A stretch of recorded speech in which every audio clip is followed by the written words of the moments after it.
here we are doing our first sort of formal podcast with someone who's been living this lifestyle for a really long time, Rocky Brown, brilliant actress and cleanse enthusiast across the board.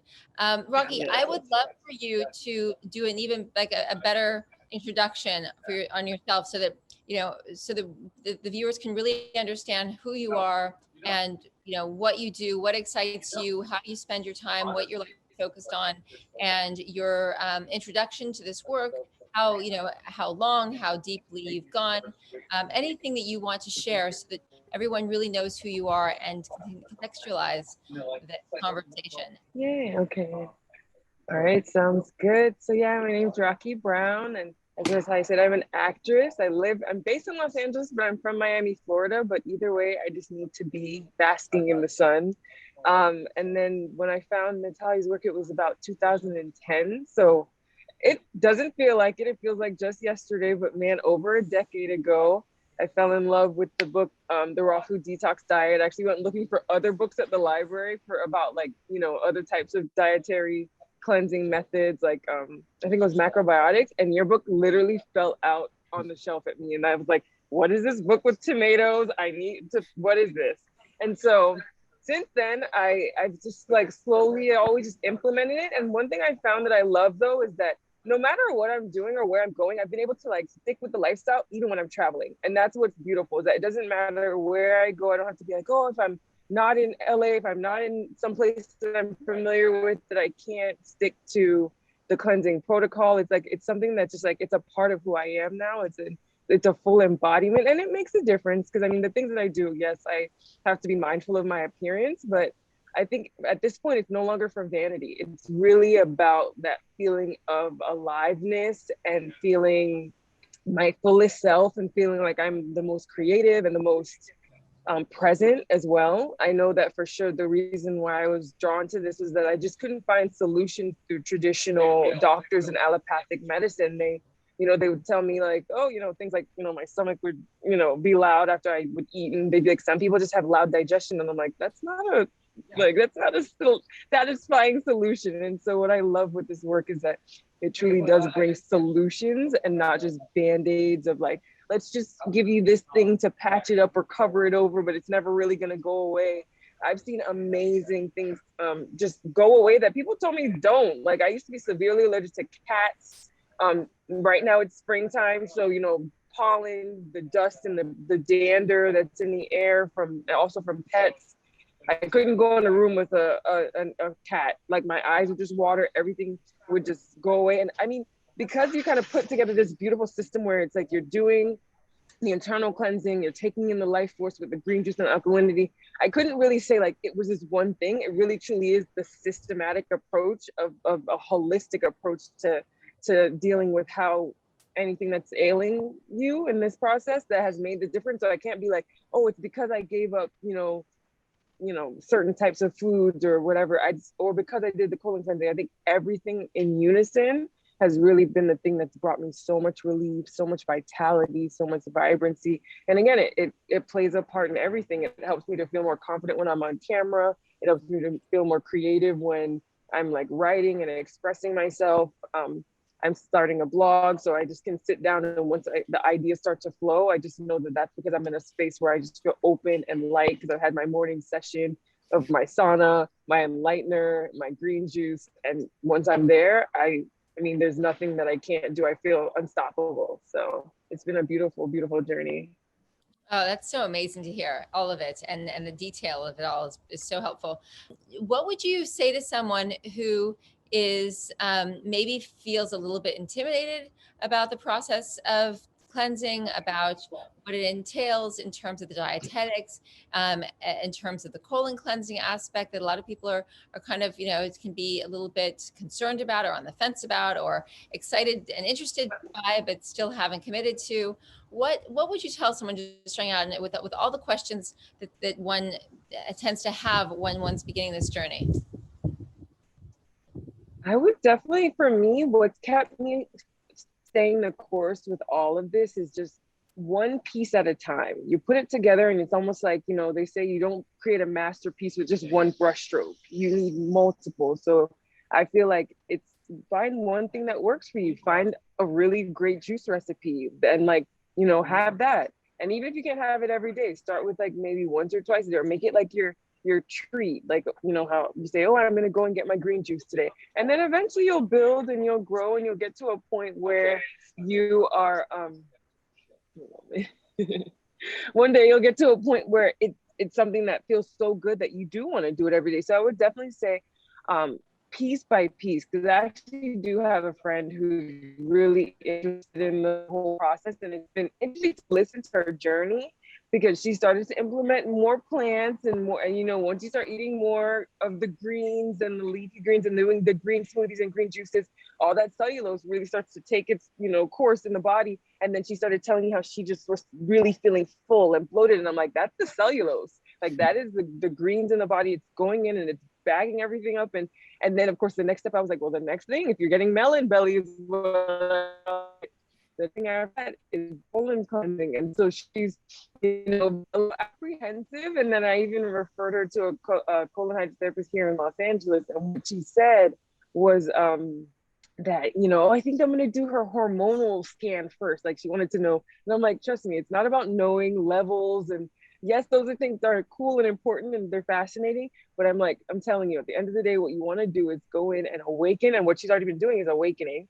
And the next thing you have to do is release. So I tell people it's one thing at a time. And I say start small. So sometimes when I introduce like the aspects of colon cleansing, I'll tell people just start with like just that fleet enema, and then just take out the saline, do fresh water, and start with just maybe doing that once a month, once every other week, and then build up to the actual getting a system and getting like the either the enema kit for home, or getting your first your first colonic.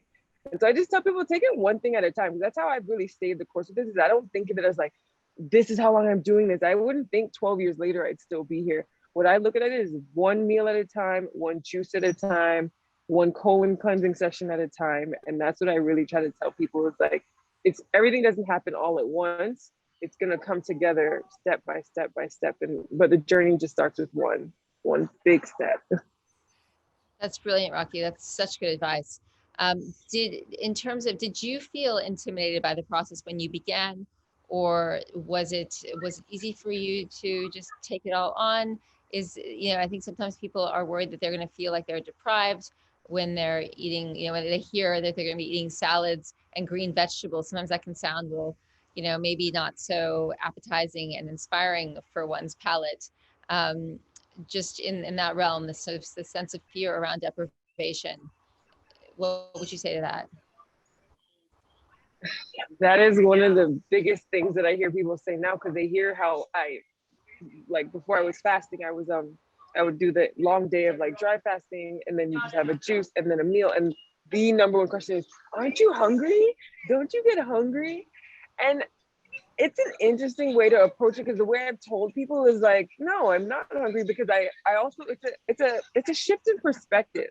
That is what's so important, that it's not just about the physical things we're putting into our body and what we're eating and what we're getting to enjoy. But I started to tell people, like, look, you can't get hungry when you allow every aspect of your life to feed you. So it's not just about the juices and the salads. Yes, they're wonderful. And I'm telling you, I always tell people, look, there's so many ways to get creative. Use your herbs, use your spices, use your seasonings, do all of these things. But ultimately, what it comes down to is seeing that everything is feeding you. This conversation we're all having together is feeding us right now.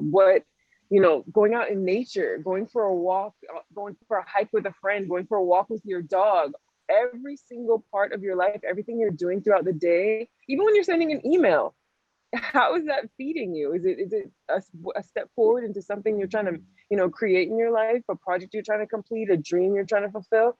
Ask yourself, like, what am I doing in the day, and how is that feeding on other levels besides just what's going in my belly? And so that's what I tell people. And I always tell people, like, the amount of things you can make, the recipes, there's so many ways to get creative in the kitchen itself, but I think it's also a matter of asking yourself, as a creative being, how am I allowing my creativity to permeate every moment of my life, every moment of my day? Because that's really the thing that's going to keep you really feeling full and satisfied. Because I started to recognize that there's certain foods I was reaching for, not so much because I was hungry, but because I wasn't able to get my hands in the clay of something I actually wanted to be building and creating. Instead, I was like, oh, well, I can't finish this project that I'm doing right now because I'm still waiting for this thing to come together with it. So let me just go make something to eat. And then you have to ask yourself, in what ways are you maybe distracting yourself with physical, like with actual food, instead of like getting to the things at hand? Like even if it's cleaning out your closet, cleaning out your car, whatever it might be. I think that that's what it's really important, is to not just see it as just a meal plan or a diet. Like it's actually a lifestyle. And the diet that we really have to attend to, or the one that I've really gotten big on now, because the food aspect feels so natural to me, is working on my mental diet. But in the beginning, I will say I was so curious, and I also was so willing to heal and change. I really wanted to just get over all those issues with sinuses, with feeling bloated. I wanted to get past that so bad that when I heard about the colonics or anything like that, I was like, it's worth a try, because anything, I have nothing to lose at this point. So I feel like if someone's not at that point where they feel like they have nothing to lose, then maybe it'll be more of a gradual wading into the waters of colon cleansing and daily green juicing, and the heavier lifting of the aspect of the lifestyle. But I think in general, I just tell people, like, ask yourself, what are you truly hungry for? What's feeding you? And how can you be creative in every area of your life? I love that, Rocky. I love that. I think we're all going to take that powerful concept into our lives. Anyone who hears this is going to feel like, wow, I never really thought of it that way. Let me do that. Let me really be nourished by every single thing I engage with. That's so beautiful. Tell me about your sort of straight up results over the last 12 years, and what you experienced early on in terms of results, as well as what came later. So many results. I feel like that's why I just can't go back to any other way of living. It just feels like it's the most natural thing for me to be in a state of constantly awakening and releasing. And it's cool because it's been gradual. I think it starts with the physical aspect, with the food, with the green juicing, the salads, the being mindful of the hours of when you eat, because I think that too is, in the beginning, that can be another thing that can be challenging. Is, you might be good all day long. That was my thing. I was like good all day long. I could have my juice, have my salad. And then if I was up for too late, anytime after like 10, 11 o'clock, all of a sudden, like the hunger monster's like, hey, just go eat those crackers that you left in the back of the pantry. And it's like, no, have a hot tea instead. Have something that's a lot more nourishing and calming. And so I think for me in the very beginning, though, what I saw right away was the clearing up of my sinuses and my skin. Like those were the two things that were really ailing me. Those are the things that just had me feeling so uncomfortable and not confident in my body, was just that. And then also energy levels. My friends now they laugh because they're like, you never, like, you don't sleep very much, do you? And the truth is, it's not intentional. It's not that I don't sleep. But I don't need like this long, like eight to 10 hours. Like I'm not somebody who's just like needs to roll around in bed. Like I like to wake up, and I usually wake up feeling so energized that I just want to, like, greet the day. So if it's 4:30, if it's 5 in the morning, I'm getting up. Like I'm getting up and I'm doing what I need to. And then, taking that time, my mom always said it since I was a kid, in the morning, I love to linger. So I love that my body wakes me up early enough because it gets just enough rest. It's usually about 4 to 5 hours that I usually need. 6 if I've done a lot in the day and it's just been a lot of work, or the weather's really extreme, it's really cold where I am or really hot where I am, and then maybe I'll need about 6 hours. But I feel like I just stay feeling so energized and so alkalized in my body because of what I put into it, and because I take the time to go, spend a few minutes in the sun every day. I also do grounding, so whenever I can, I go find a place to go put my feet my bare feet on the earth. And so that was a big thing, is like the fatigue and the napping gone. Like I used to always need an afternoon nap. Like everyone says that, whatever, after lunch dip, like, between like 2 and 4, that hasn't happened to me in about 10 years, where I really feel like, oh, middle of the day, I can't make it through.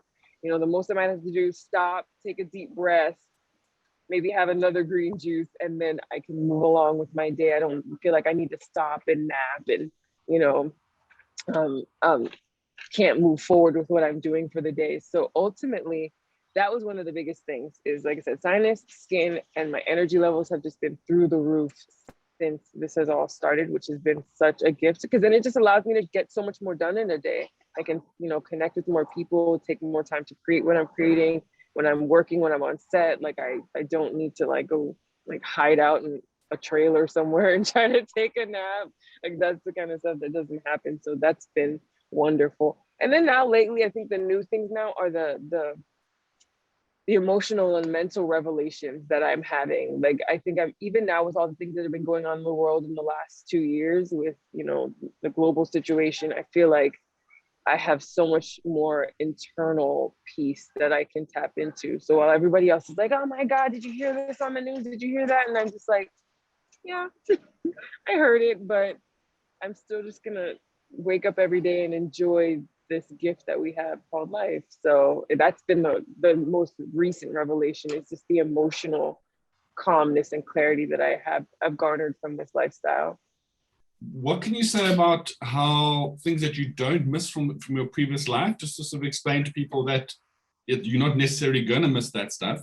And then also, can you just, at the same time, give a picture of, just show how you were 10, 12 years ago and a picture of yourself now, just so people can see, wow, this is what has actually happened to you. This is what you've done.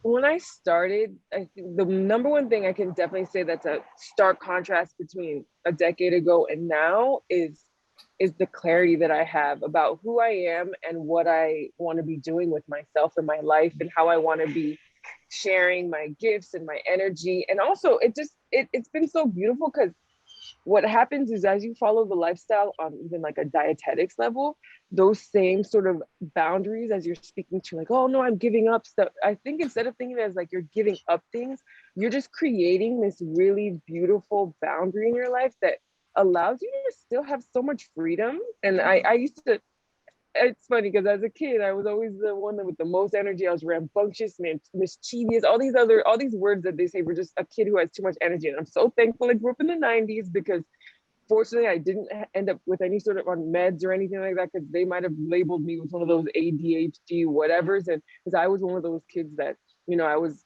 smart, so I got a lot of my work done before everyone else. And then I was, you know, hey, what are you doing? I want to, you know, and I would be the kid that was like disruptive, but it was because I was already finished with my work and I was like, what else can I do? I'm going to go talk to everybody else. And so thankfully I skirted that. And I think that that's important for people who also might label themselves that, or who have been labeled that, to realize that perhaps that's a misnomer, in the sense of it's a matter of creating a new level of boundaries, and from a perspective of that you're not losing anything, but you're just reorganizing everything. You're reorganizing everything in a way that everything in your life has a place. And everything is there for a time too. Everything's for a reason, season, or a lifetime.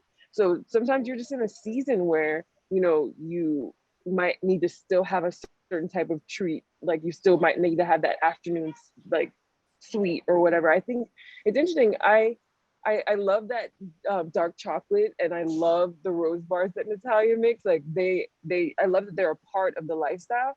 But then just knowing that I can have that, and I would allow myself to have it. I'm in a place now where I don't do dessert really. Like I don't need it anymore. But just knowing that there's an option, that I have it available to me, is enough, at least for me, when I started to really think, oh, okay, well, I'm letting go of like the donuts and the starches and everything like that. And what I found, because I feel like I get to a place where, yes, I'm like clean and everything, and then my body will be like, just have a vegan donut or whatever, and then I'll try it and I'll be like, that doesn't feel good. And it's been years since that, but I think that there were moments in the very beginning, maybe the first 3-4 years, where I would be like, well, maybe I should just have, you know, an Oreo or a cookie or something like that. And then when you try it and then you put it into your beautifully clean, pristine, light body, you just really check and say like, man, those 5 seconds of sugar wasn't necessarily worth like 4 to 5 hours of just like this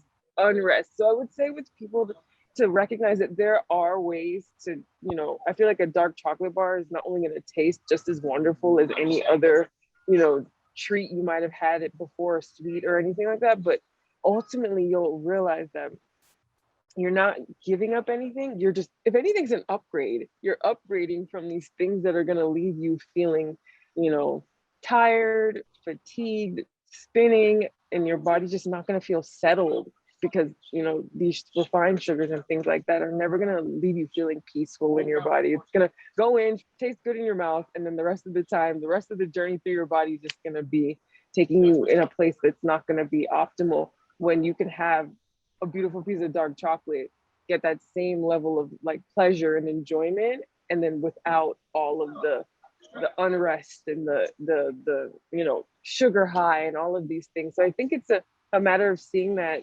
you're trading out, you're not losing anything, you're upgrading a lot of your options, and then what it comes to is that you're organizing them into these beautiful places. Like when I go to dinner, I know I'm gonna have my glass of wine, and it'll be even more wonderful because then you're sharing it in a place where it's just lots of good energy. You're around people that you want to be around, instead of just feeling like every time I come home, I need to have a glass of wine by myself because I'm so stressed and I'm so tired.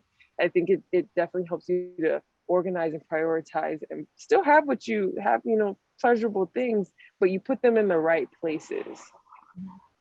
Yeah, really well said, Rocky. Also, one thing I think people would be helpful for them to understand is that when you're combining the colon hydrotherapy, the release of this waste matter with the clean dietetics, it's very easy because you don't have the same hankerings, you don't have the same addictions.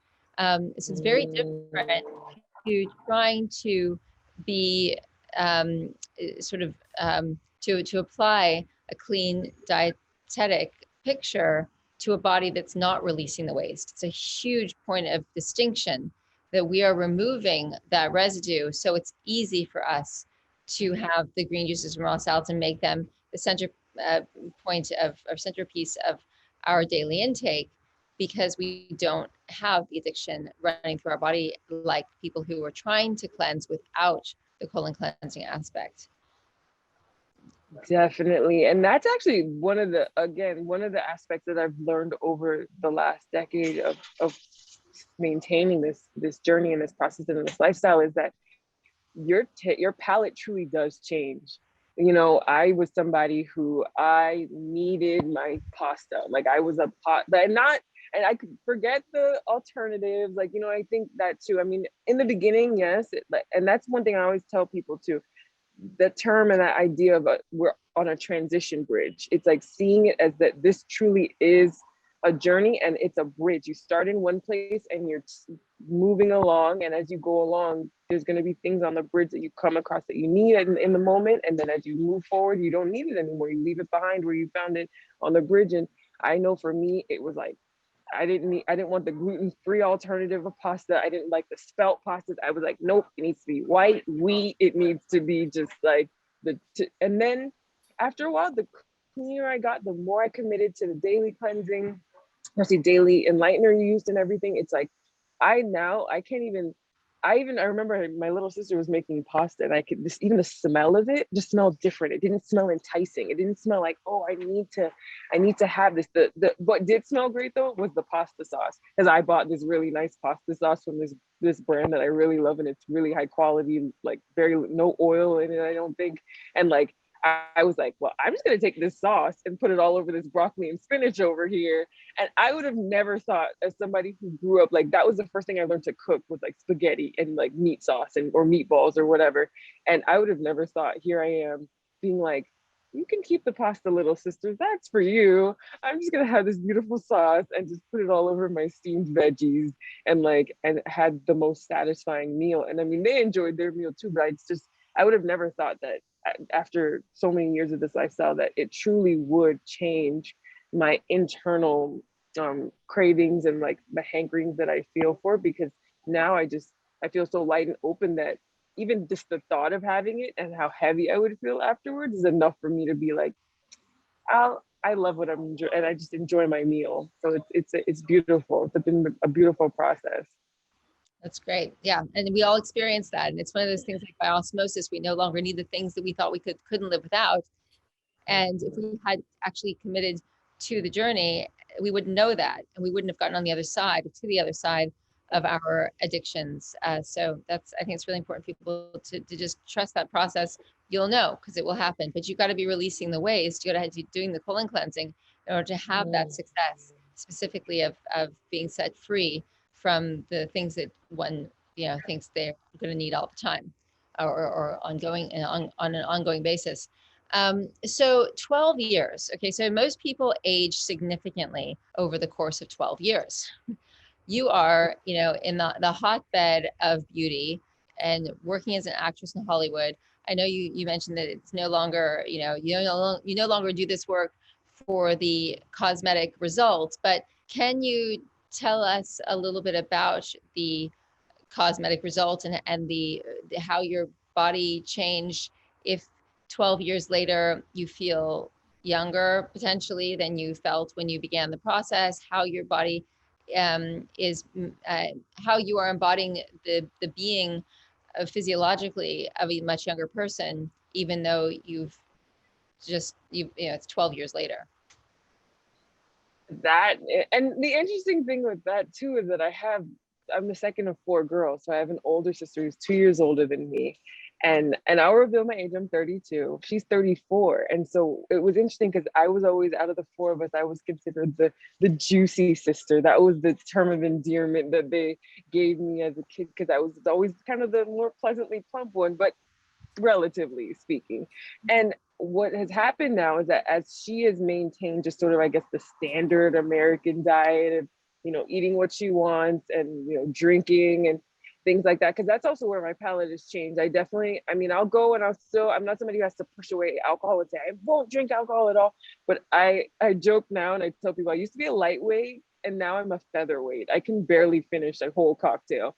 But to see how, my friends and my sisters, they still will, we go out and, we, especially when I'm home in Miami, best, daiquiris, coladas, all these things. And so having those things, though, they take a toll, and I see how they definitely make a difference. I think that when I, talk to friends who are struggling with their weight, sometimes the main things are like the alcohol and then the starches. So the breads, the pastas, the wheats. And I realized that me living free of those things and finding these wonderful alternatives, or just really enjoying my greens and my veggies, I feel like it's amazing to see how I'm the one who's now gotten leaner than everybody else. And I definitely, I believe it, and I know for sure that chronological age and like physiological age, like how you are biologically, they can be totally different. I feel like they've almost switched, because when I started, I was 20, and they say that's supposed to be like the prime of your life, when you're supposed to be brimming with energy and you can do whatever. And even my friends now, they're like, oh, I'm not young like we used to. Like, if anything, when I was 2021, that's when everyone starts going out and they start hitting the clubs and eating whatever they want. And we'd be late night, going to pancake houses or waffle houses or whatever. And I just remember then, that was, again, the times when I just would have to sleep until 2 o'clock, 3 o'clock in the evening after going out all night, because my body needed so much time to recover. And now I can go out and I can still have, like I said, have a cocktail here or there, have a glass of red wine. And the next day, there's not this like massive recovery that I need to have, because I have this huge reserve of alkalinity. So I will definitely say I'm much leaner. Another place that's been a major difference, and obviously it's so contributed to the colon cleansing, is my tummy. I don't even have to do crunches. Like, I don't do ab workouts. Like, I don't have to be intentional about like, I need to do my abs today. Like, today's ab day. No, like just doing my colon cleansing, having my green juices, doing my salads, without even trying, my tummy has just continued to get flatter. My waist has leaned in. I have that nice feminine curve that women want. I guess what's weird, a weird analogy, but the Coca-Cola body shape. It's like, it's come in without the Coca-Cola, left that part out, but you get the shape of the bottle. And so I definitely would say, if I thought back to it, 1920 was when I was, looking for, the solution. And thank God I found, the raw food detox diet book and this work, because it took me from what I technically should have been 10 years ago when I found this work. Where I was then is how I feel now. Like, what they tell you you're supposed to feel like when you're 19, 20, you get stay up all night, do whatever. I feel like now I can do that, and I can really do it from a place of like, there's no like I don't need recovery time. Like I can go out, I can have a good time, and I just have so much alkalinity and alkalinity reserve in my body that I don't get, laid out because I, spend all night hanging out with friends and going places. And I also learned to not overdo it. I think that you find a space where you love yourself so much that you truly do find like 2 drinks, or this is how I pace myself. Even if you're going to go out and have a drink, you say, I'm only going to have, one every 2 hours or whatever the case is, because you're coming from this place of sovereignty where you don't have to like do what everybody else is doing just because everybody's like, oh, have another one. You're just like, no, I'm good. I'm having a good time, and I'm taking it. You're drinking in your environment and the people around you. And that's what I feel has been so important. So I definitely would say I love my body now more at this stage of my life than I've ever had before. I feel so confident in a bathing suit. I feel confident in my clothes.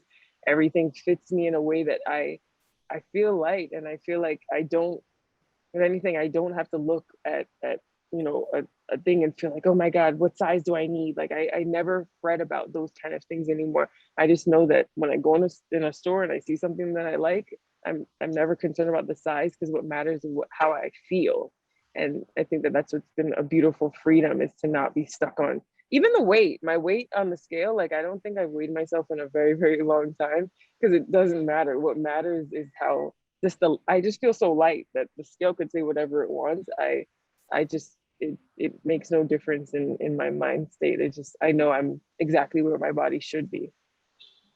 At the moment, I'm doing a different form of acting, but I still get to be an actor. I still get to, work with directors, study scripts, and learn all of those different things. But in a year or two, hopefully, everything will sort of calm down, I guess, and then I'll be back on like more film sets and actual like record, like on camera stuff. But in the meantime, I get to do voiceover, which has been a lot of fun, and a new journey, a new learning curve. I've had to learn a lot of stuff from voiceover that's very different from on camera acting. Has your voice improved in other ways, or has it become easier or clearer or more beautiful? Have you found? Has there been any change over the years?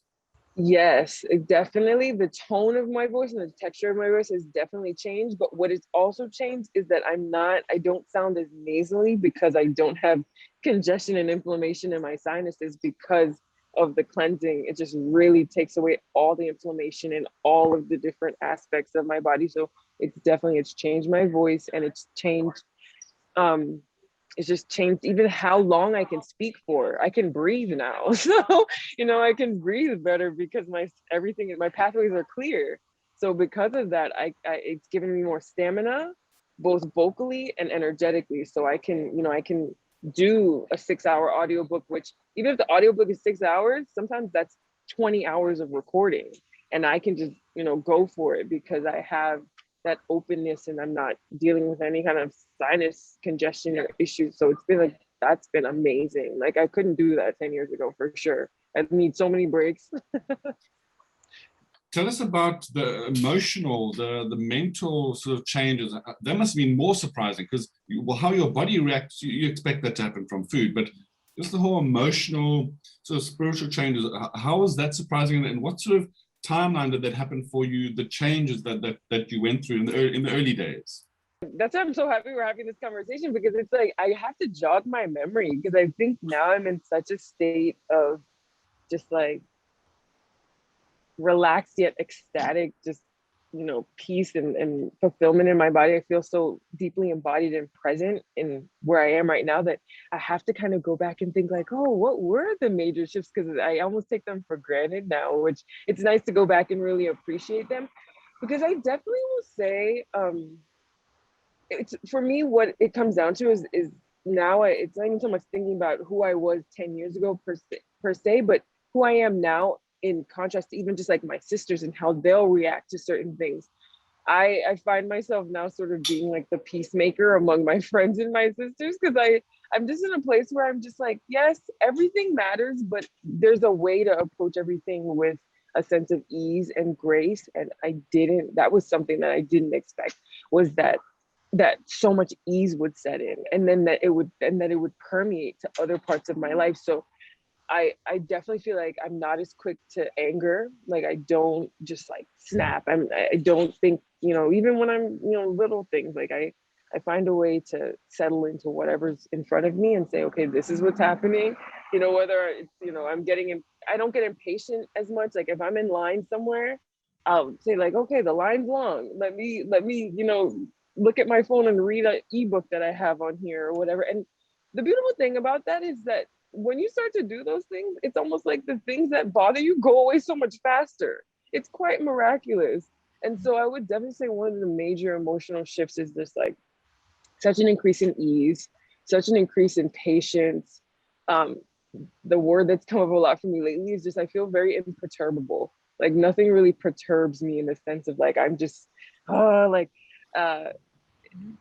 everything is just I realize everything just comes and goes. It'll show up and it's here right now, and I can just say, okay, it's here right now. And then as soon as I start to acknowledge that it's here, a lot of times that's when it disappears. So whether it's some loud sound or a person doing or saying or speaking about certain things, and I just say, okay, that's what's in front of me, and then I can move forward. So I definitely didn't expect that. I didn't expect my temperament to change, and really to become somebody who just allows what is to be. But I think the more that I immerse myself, because that's what I think this whole protocol does too, I think Natalia doesn't go and say like, you're becoming more like nature when you eat this way. But I think what happens is that, as we eat our green salads and we have our green juices, we're putting nature into our body. So we become more like nature, and nature doesn't fuss about anything. Like nature doesn't need to like strain and struggle. Like flowers just bloom, and like rain just happens, and processes just unfold. And that's how I feel that's kind of become my way of being, just from, who would have thought, from colon cleansing and green juicing and just being mindful of how I care for myself, is that more and more I've just fallen into like a natural flow with how life is unfolding. And even when it's something that I think I don't want, I also can see how, it's showing up to just either be acknowledged and released. Things like pain as well too. I feel like I've been able to manage pain in a different way. If anything does show up that, I have any sort of pain, I can't say I've had migraines or headaches or anything in so long. I even used to have issues with going on an airplane, and because I used to have bad congestion and sinus issues, when you're landing and the pressure starts to really like, and your ears are hurting, and it's hard when you see like a little baby who doesn't understand what that is, and they're just crying and crying on the plane because their ears and their head is hurting from that change in pressure with the loss in altitude. And even things like that, it doesn't happen to me at all anymore. But in the very beginning, first couple of years, when I was still sort of dealing with that, and then I worked as a flight attendant for 2 years, and I got bigger on my colon cleansing. It was much more about releasing and getting myself as, how would I say it?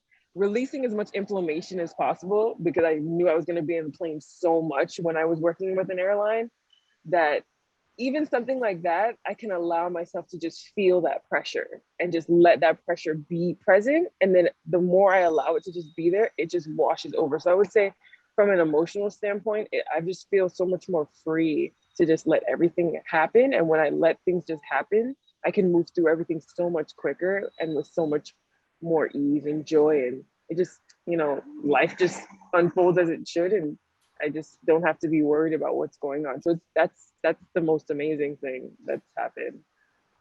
Rocky, that's the signature of the working. So ease, as you put it, that's one knows they're doing the work correctly if there's this inexplicable ease that results. And you described it perfectly, very poetically, I might add. But that is what we always want to look for, is if the awaken and release formula is successful, ease is the result. Of course, what is the opposite of ease? Dis-ease. So it makes a lot of sense on every level. Now you mentioned sovereignty earlier, and I wanted to make this a twofold question. One of the things that's always can be very much typically be an issue for people is, how do I manage doing things differently in a world where everybody expects me to, to do things normally. And of course, we know that normal is not natural. So nothing that is normal is typically natural. But good point of distinction there. But so, you know, you would have reached points where, you know, you could either have been bullied into or felt compelled for whatever reason to do things the way those around you would have kind of preferred you to stay in a little box, to do things the in a sort of cultural, social expectation wise, you know, kind of what we're told, what we're conditioned to do. You would have had to stand up in those moments for yourself, whether verbally, audibly, or just to yourself quietly, saying, actually, I'm gonna do what I know to be right, despite the fact that others might be, you know, influencing me or attempting to influence me otherwise. So, in terms of sovereignty, how did you manage that? How did you come to a point where you are able, no matter what, to say, as you described with a drink scenario at night, you know, you're out, where you just like, this is my space, this is how I operate, without having to say much, without having to, you know, to even say anything at all. It's sort of a message to the world that you're going to do things your way, as opposed to feeling like most people feel, where like, how do I find the words to stand up for myself? And most people under those conditions tend to just concede and, you know, to doing things that they prefer not to if they could have stood in their power. So that's part one of the question. And I also want to draw just to spotlight the fact, speaking of sovereignty, speaking of doing things your way and doing things that are natural, but very much against the grain of what the world does. You are on day 20. 8.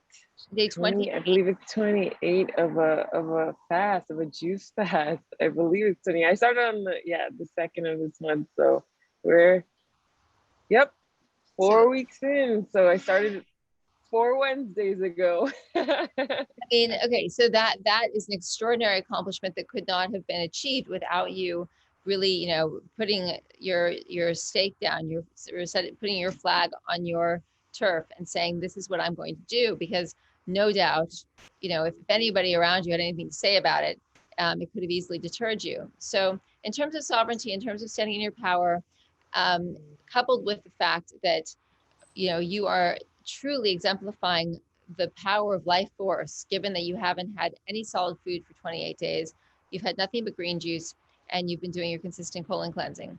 So I know I've just put a lot out there for you to address, but I want everyone at home to know, or listening to know, you know, what, you know, where you are on this journey, and that you've been able to sustain this and be in even greater states of energy and well-being on the 28th day of a juice fast than, you know, previous. So to speak to that, please, Rocky. Thank you.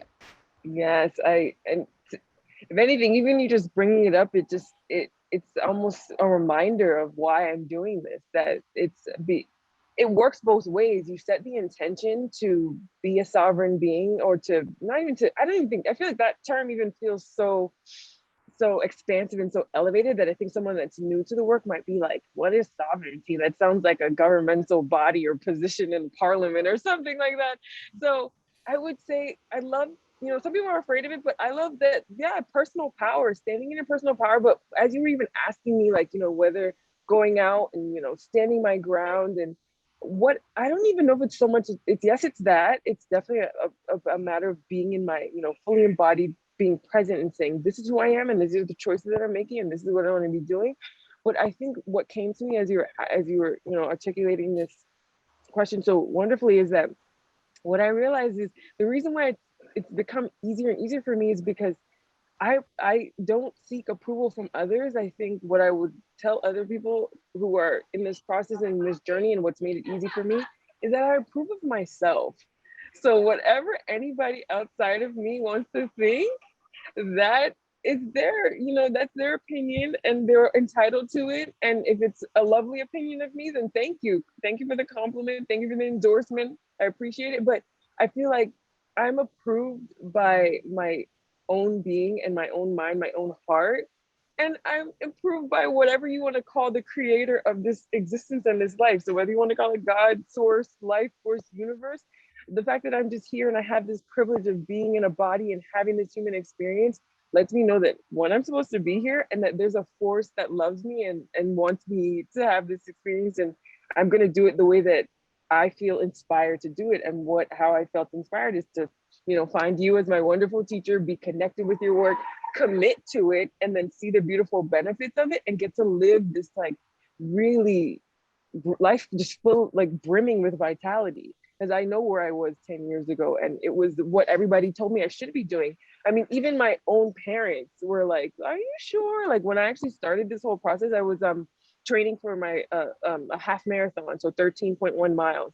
And of course, everybody's like, "You're gonna run a half marathon and you're gonna try to stop eating meat at the same time? Like what?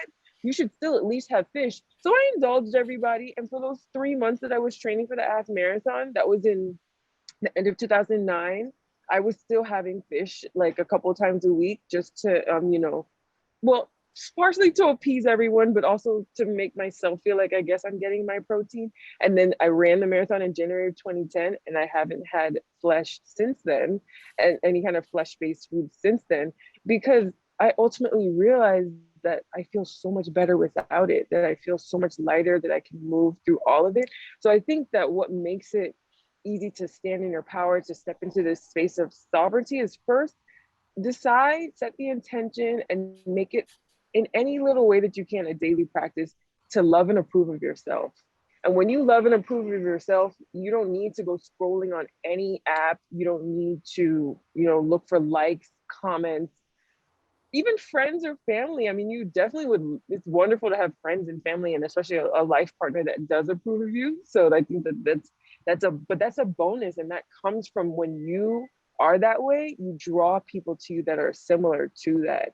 And so I would definitely say the way that it's been really easy for me to just kind of say like, look, I'm nursing this one drink, or I'm having this one salad, even though everybody here, I've even gone to places here in LA, like there's places here called like Korean barbecue, and it's literally just like a grill fest of just tons and tons of meat. And I remember I went there and I just had like this beautiful salad with like some kimchi and like all the, Korean flavors, but it was all like plants and vitality and everything.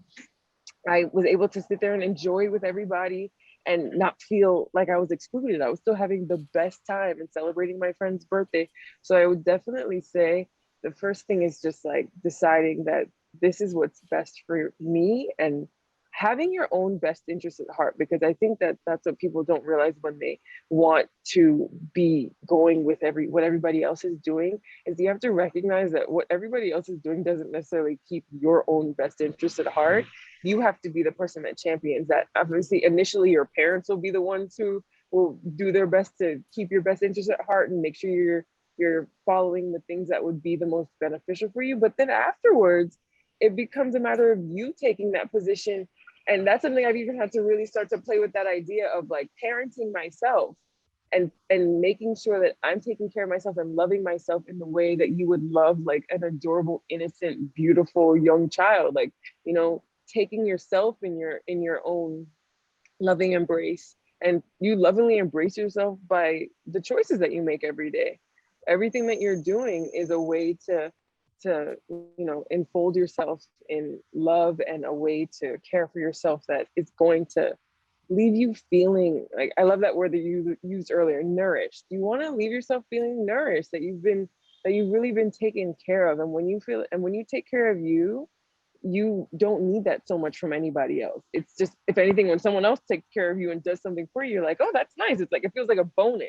But when you do it for you, it sets that precedent of like, I won't accept anything less, because I already take care of myself at this level. And when you enter into my experience, you're just going to be adding to it. You're not filling up.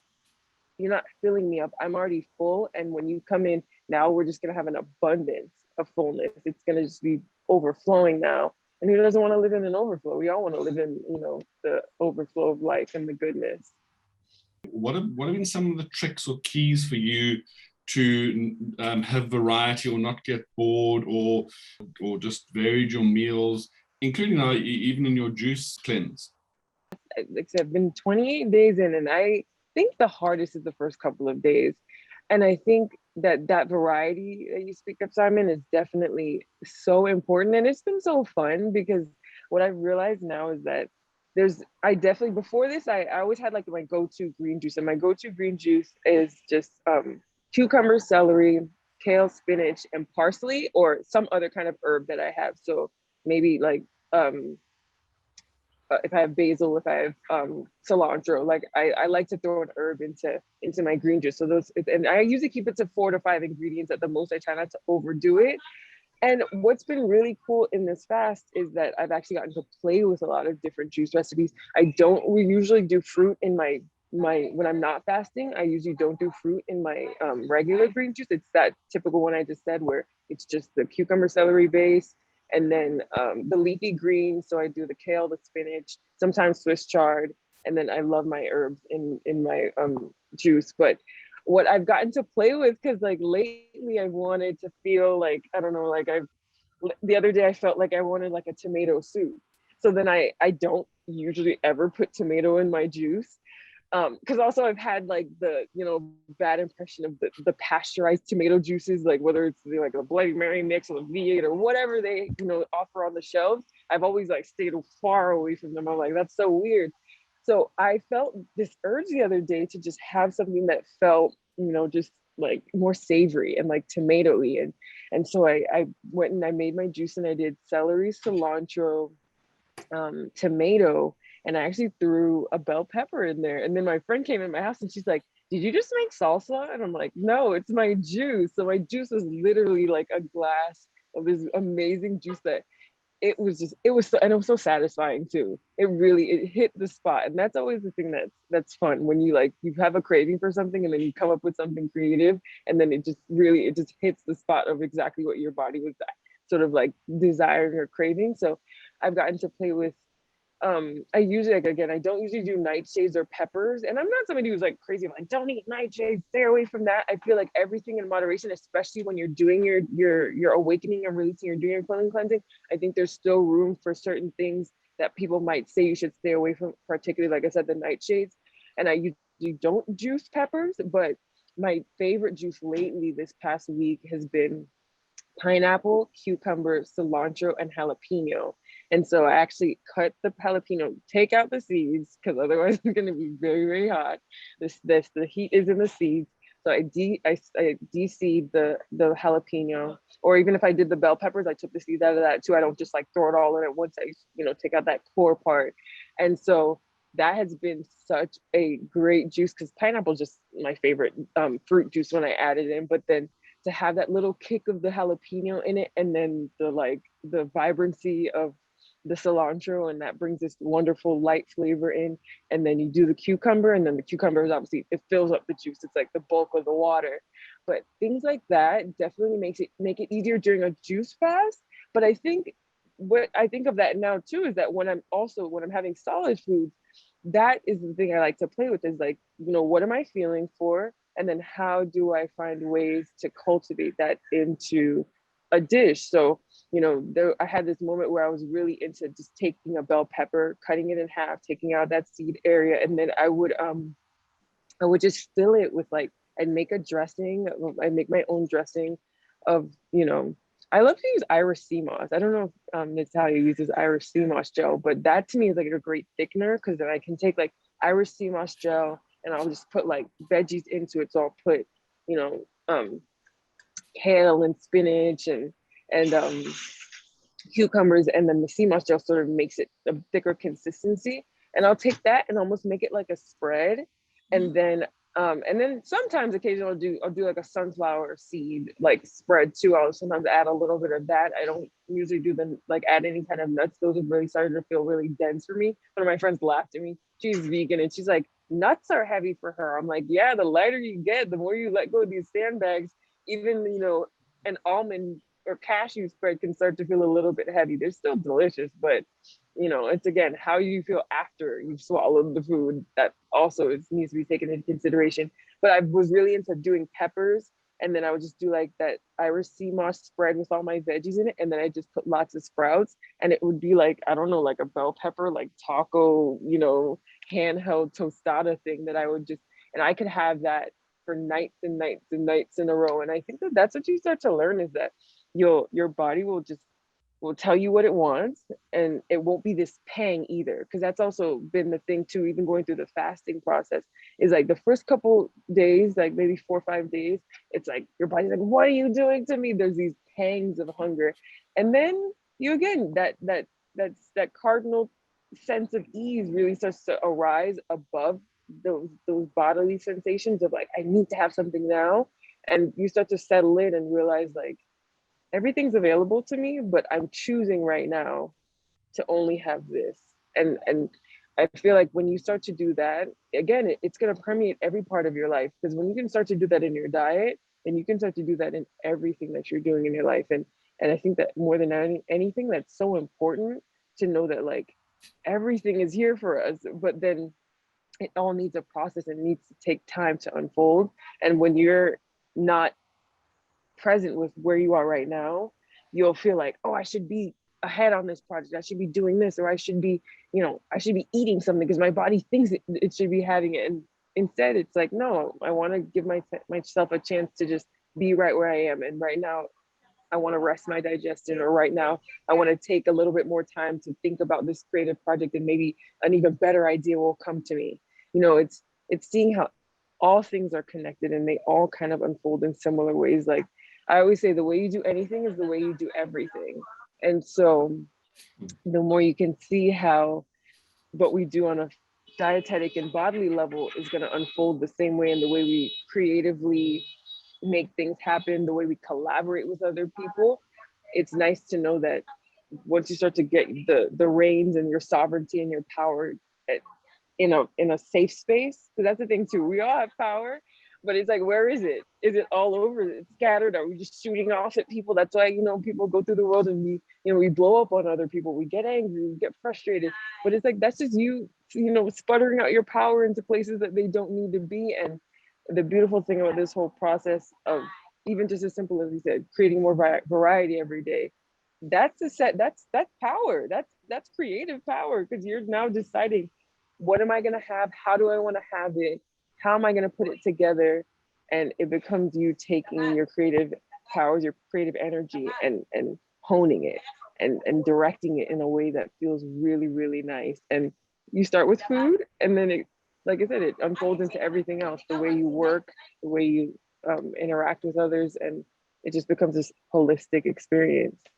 I love what you say about the way you do everything is the way you do anything, or you do anything. The way you do anything is the way you do everything. I love it. I love it. And what that also, given sort of what you've shared with us in terms of just the inspirational visions of your juice with the pineapple and jalapeno while you're fasting, and the cilantro and the bell pepper. The basically this idea that if we can really, as you beautifully expressed, think about what we would really like to create for the palate's experience, we start to dream in something special. And we see little ingredients that we might not have thought of that will make it not just a basic salad, but something truly special. So in making that special and making it a regular thing to make your intake special, you wind up making your life special. And then life feels so special. So I think one of the things that you and I might not have actually verbalized, but we experience, is this rarefied specialness where our moments are lit up, our heart is lit up, our mind is clear and open and receptive, we're at peace. Everything feels like a bouquet of roses, or bouquet of beautiful flowers, or so that detail of the cilantro and the sprouts and the touch of this and touch of that, that's so becomes part of your daily way of making something, becomes the experience that you live within, in your being, in your consciousness. And for people to really look forward to not just feeling ease, not just feeling a tightness of the integrity of their organs and skin, and the clarity of the eyes, and the brightness that's coming through. It's so obviously shining through you now. All of these aspects, it's like that your actual life experience feels wonderful on a consistent basis. I love that. And as you say, and I think you said we both haven't verbalized it because it's just a living experience now. And I think that that's what's so important, is to have that moment where you take it in. Like you said, everything is like a bouquet of roses, but we have to stop and smell the roses. That's another adage that people say a lot. And I feel like that is something that I over the course of the years have to mentally mark the progress that has happened, and not just the progress in my dietetics, but how is this now unfolded into other areas of my life and how they're expressing themselves. And it really is, it's I didn't even realize it until you said it just now, but yeah, every day feels special. So every day, you know, as they might say like, oh, you know, how is your day going, or oh, the weekend, like people will tell me things like, oh, it's the weekend finally, and I'm like, every day feels like a weekend to me. Like every day just feels like, you know, a gift that I get to experience. And it doesn't matter if it's a Monday or a Saturday or whatever. At the end of the day, I just want to take every second to savor it too. Because that's the thing, another thing that I had to remember and I had to learn, because living here in LA, we drive a lot. And I will say I was guilty, especially when I first moved here. I've been here 8 years now, but definitely the like go, go, go, being in the car, even with the green juice, like, you know, grab your green juice at the grocery store and then, you know, you're drinking your green juice in the car. And this idea of, like you said, taking a moment to acknowledge the specialness of each moment or the experiences that are unfolding, it it it takes time to, like, you need to take time to acknowledge that. And I think so. I'll even hear your voice in the back of my mind, like, you shouldn't just run off with your green juice. Why don't you just take a few minutes and have it? Or I would tell people that that's a big part of the transition bridge in the process, is like, yes, it's wonderful to find all these beautiful recipes, but then when you make them, like, sit and enjoy them, like savor them, take them in, like taste your food, like take time to really, you know, have a relationship with the things that you're taking in. You know, I think that that's been a big process of enjoying all this. So it's fun to get creative, have the recipes, but then actually sit down and like feel what it feels like to enjoy these creations that you've made. You know, it's one thing, you know, I feel like we go from, you know, goal to goal. We like, I set a goal, you do it, you make it, it happens, you did it. But then did you take time to celebrate what you created? So and celebrate everything. Celebrate the juice that you made with some fun new ingredients. Celebrate the salad that you made that, you know, you put some extra, you know, seasoning in there that you've never tried before, and it made it amazing. And then, you know, find a way to celebrate that, because that's actually one of my favorite things. I realized my sister and I used to always, you know, when we were kids, make a big deal about even little things. We went on vacation and our mom had given us new mirror closet doors at our house. And we came back and we jumped up and down and we like were so excited, and we, you know, thanked our parents. And then a couple of years ago, maybe 5-6 years ago, I said to my sister, you know, being an adult is kind of hard. And then she's like, yeah, when did that happen? And I said, you know, when that happened, when we stopped taking time to celebrate.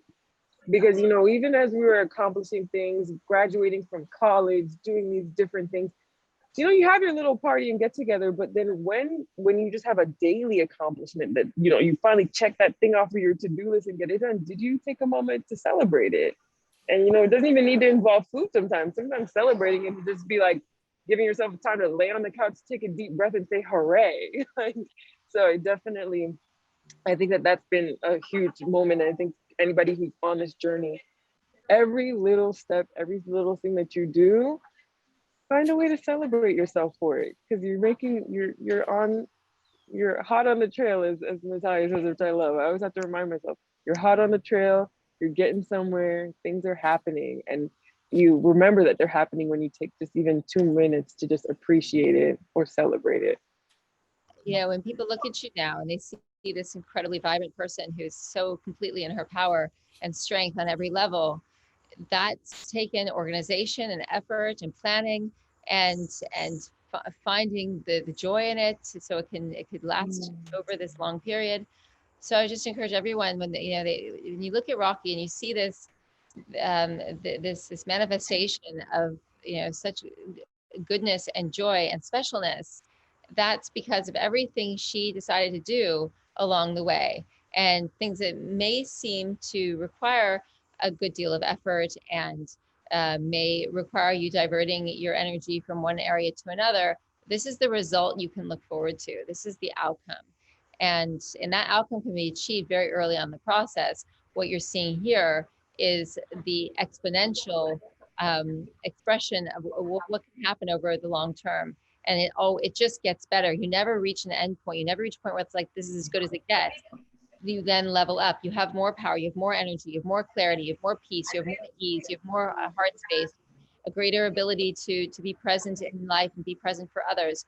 It just expands and gets better and better and better. But we tap into these things, very early on in the process. So Rocky, thank you for exemplifying and embodying all that is wonderful about this work, and for doing everything you've done to get yourself to this stage where in this place where you can share these remarkable results.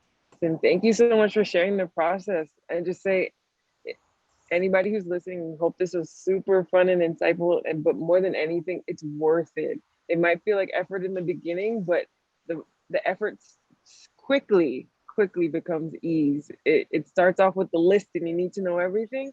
And then after a while, it just becomes it becomes not even second nature, first nature. It becomes your first nature because it's our true nature. So thank you, Natalia, for this gift and sharing your gift and in a way that's so easy to implement and understand and stick with, because here I am 12 years later and it's working better than ever. Proof is, I guess I'm the proof in the pudding. Are indeed, my friend. And yeah, you embody it, you exemplify it, you shine so brightly. And we're, anyone who has had the joy of watching this will benefit hugely from being just in your presence in this way. So thank you for that. Thank you so much. Thank you, Simon, for your wonderful questions. Thank you, Simon. It's been a lot of fun. So yeah, so much love, you guys. Yes, thank you, everyone.